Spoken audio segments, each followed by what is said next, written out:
Bonjour et bienvenue sur mygsm.fr. Aujourd'hui, je vais vous parler du HTC Legend, le successeur du HTC Hero, donc un mobile Android. Donc Android, un système d'exploitation qui est fabriqué par Google en réponse à celui de Apple ou de Microsoft. Donc le HTC Legend est un produit qui tient superbe bien en main puisqu'il est défini en 112 par 56 sur 11,5 mm d'épaisseur, ce qui lui donne une taille équivalente au Diamond 2 ou HTC Diamond 2 et un produit donc qui est beaucoup plus petit que le HTC HD2 ou l'iPhone. Donc le produit en lui-même, donc on peut y trouver des boutons, très peu de boutons d'ailleurs. Sur la tranche de l'appareil, nous avons que le bouton on, volume plus, volume moins, pardon, un bouton chromé qui est assez joli. Sur le dessus, une entrée jack 3.5, donc pour écouter la musique ou avoir un kit piéton filaire. Le bouton Power On, Power Off, toujours chromé, donc très joli. Sur l'autre tranche, on n'a rien. Et enfin, en dessous, vous avez le port micro USB, donc connectique, qui va devenir universel dans très peu de temps, donc au mois de juin, si je ne m'abuse. Donc, ce qui nous permet d'avoir tous nos accessoires avec une seule connectique.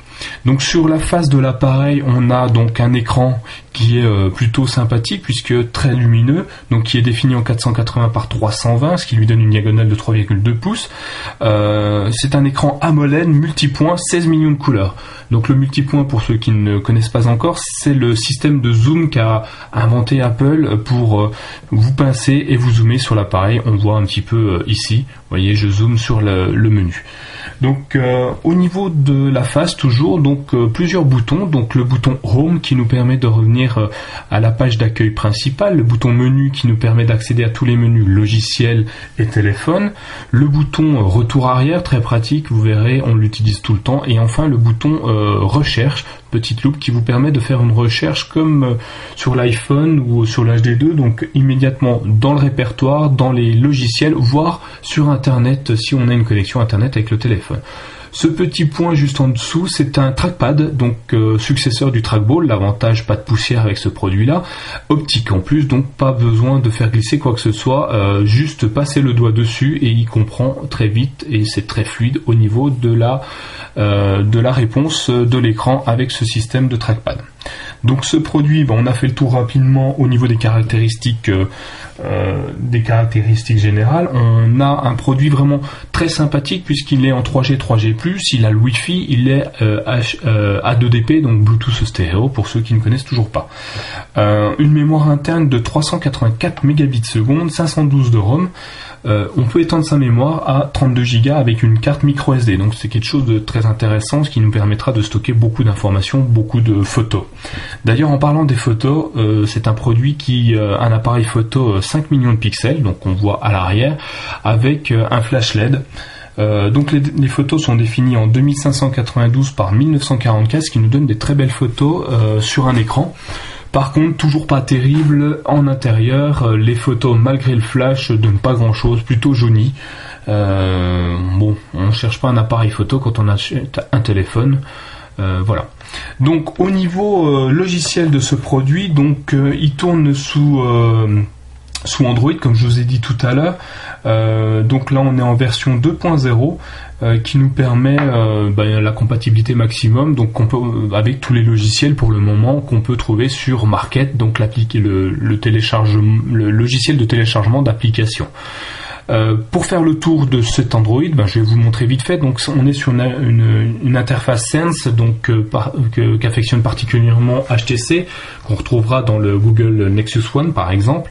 Donc celui-ci, par rapport aux autres Android, par défaut comporte plusieurs fenêtres. Donc Android, pour ceux qui ne connaissent pas, n'a que 3 fenêtres de base. Là on en a 1, 2, 3, 4, 5, 6, 7 fenêtres, donc vous pouvez stocker vos widgets, vos accès aux logiciels préférés, vos contacts, enfin tout ce que vous voulez. Donc sur la page principale, on a, vous voyez, la météo, les infos, mon calendrier. Donc comme Android, on a sur le dessus donc les notifications avec les logiciels qui tournent en tâche de fond, la batterie pour moi, et puis en dessous nous avons tous nos applications qu'on a téléchargées, installées gratuitement ou payantes, je rappelle pour ceux qui ne savent toujours pas. Donc vous voyez, très très fluide, hein, juste une petite poussée vers le haut, vers le bas pour faire bouger les choses, donc ça va super vite. Il n'y a rien à dire sur ce produit là. On a aussi des téléphones qui sont vraiment très rapides. Enfin, tout est fait pour contrer l'iPhone ou le HD2 même, donc une fluidité assez extrême, très joli produit, une luminosité phénoménale, une connectivité impressionnante, une batterie toujours pas terrible, on est sur du 2 heures, 2 heures et demie, voire 3 heures grand maximum en utilisation, donc en utilisation intensive, hein, je vous le dis bien, et puis j'ai 2 jours maximum en batterie si je l'utilise pas trop, donc où je reçois pas trop de mails, j'utilise pas le Wi-Fi, pas le Bluetooth. Donc c'est pas un produit phénoménal en termes d'autonomie batterie, mais on peut pas lui jeter la pierre. Aucun produit avec des écrans AMOLED comme celui-ci ou tactile ne tiennent la route en batterie. Donc la possibilité de rajouter des applications que vous pourrez voir sur MyGSM ou sur Android pour augmenter la capacité batterie de votre téléphone. Que dire de plus? Ah si, le zoom, je vais vous montrer le zoom qu'on peut avoir sur ce produit. Donc le multipoint, alors je vais me rapprocher un peu. Donc on est, voilà, le zoom, vous voyez, un double pincé, ou tout simplement on tapote une fois et automatiquement on passe en zoom maximum, ou on diminue avec le pincé comme sur l'iPhone. Donc on a les deux possibilités, moi je trouve ça très pratique. Le double tapé sur l'iPhone on ne l'a pas, hein, alors que là on a les deux technologies, donc on garde le système le plus intéressant.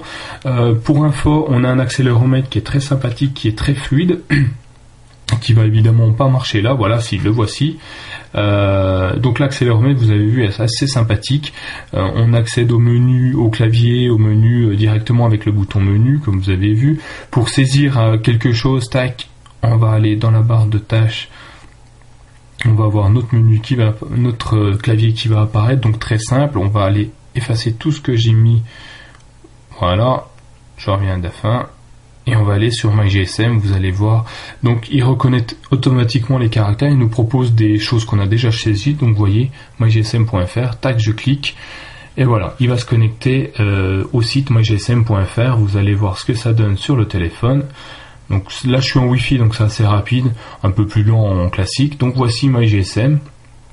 Vous voyez, fluidité extrême, zoom qui est plus que sympa. Donc vraiment,